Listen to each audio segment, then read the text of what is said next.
Hi, good morning. Coach Crazy Cat here from Bird Farm. Super excited to be with you guys and be back outside. We had so much rain, which was sorry, something stuck in my throat, which was a huge blessing. I always love the rain, but it is nice to have a few sunny days where you can sit outside. So, today I'm going to be talking about singing through the pain.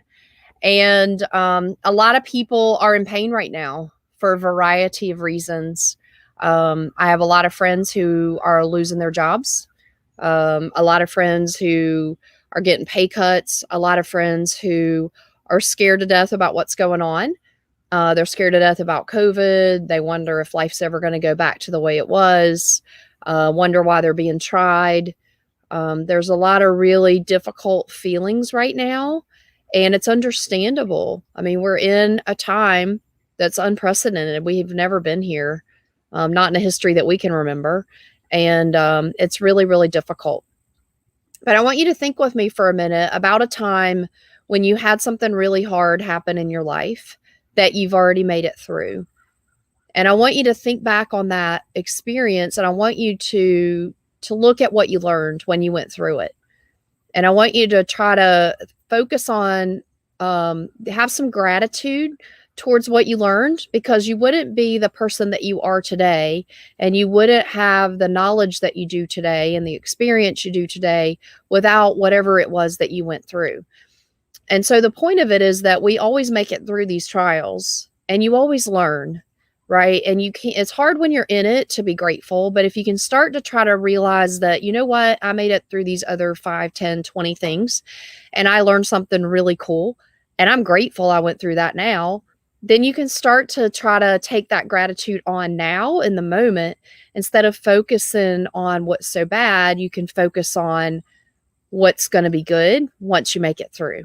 Right. And try to like think about that forward future gratitude that you're going to feel, and feel it now. Right. Just, it's hard going through stuff. It really is. But you're going to be a better person because of it. And think about too, and maybe you're homeschooling your kids, or maybe you've been to school, or maybe it's been a while. But the last time I took a test, right, the teacher was quiet.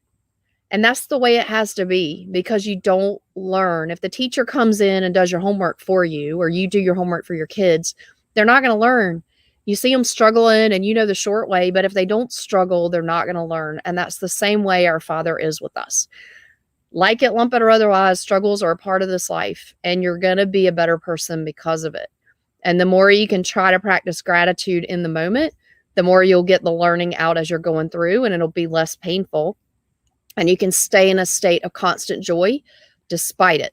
Do you know what I mean? And in some weird kind of way, maybe be happy when you're going through a trial, because trials are sent to those who are able to handle it. And they're sent to those sticking up their head, because the enemy doesn't like us speaking up and sharing light and love in this world. And you get yourself in trouble when you do. And so now I try to be grateful. I'm not always perfect, I'll tell you, because I'm a control freak. But every day is a learning day. All right, so let's read in Psalms 13. How long would you forget me, O Yehova? Forever? How long would you hide your face from me? How long would I take counsel in my being? Grief in my heart day by day. How long would my enemy be exalted over me? Look, answer me, O Yehova, my Elohim, enlighten my eyes, lest I sleep in death. Lest my enemy say, I have prevailed against him. Lest my adversaries rejoice when I am moved. But I have trusted in your loving commitment. My heart rejoices in your deliverance. I sing to Jehovah because he has been good to me. So here we have David, a man after God's own heart. And he went through trials, guys. I mean, we're going to be getting into it in the reading in the year of the sword.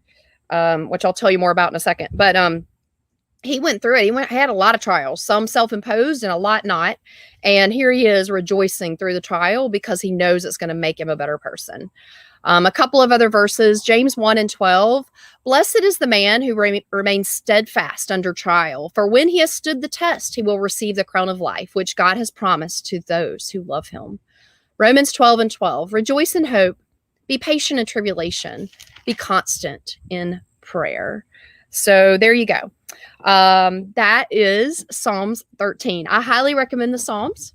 especially if you don't know where to start in the Bible, come to the Psalms, because it will be talking about the things we're dealing with right now, real time, give you answers. There's not a single problem that you have in this world that is not answered in the greatest success book ever written. And if you've never read it, you're scared to read it, you've heard rumors about what's in it, you don't know where to start, you want to start, but you don't know where, please reach out. I've been reading through the Word, praise the good Lord, and I'm about 1/3 of the way through. So if you want to read with somebody with a weird accent who butchers all the names and is like non-judgmental, then come on over. I'd love to have you. Message Monday on Facebook, or I have a YouTube channel. I'll put the link down below. Feel free to join if you want.